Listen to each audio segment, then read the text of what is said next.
Sekarang Adli mau nonton film apa? Saya mau nonton film setan juga, Kak. Emang kamu berani nonton film setan sendirian? Berani kok, saya aja sering disuruh mama ke warung Padura sendirian. Ya udah, karena kamu bayarnya cuma 1.000, kakak yang pilihin ya filmnya. Iya nggak apa-apa, Kak. Asik nonton film setan. Selamat menonton ya Adli, nikmati filmnya. Makasih ya, Kak.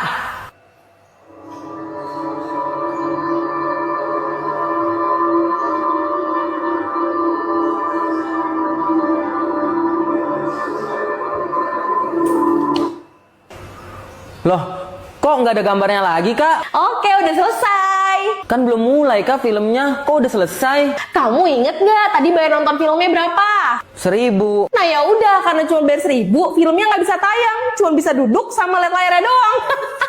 Ya, Kak, masa gitu sih? Ya emang gitu, makanya kalau nggak punya duit jangan nonton bioskop mini. Tahu lu nonton wayangnya, nonton wayang sama aki-aki. Ah,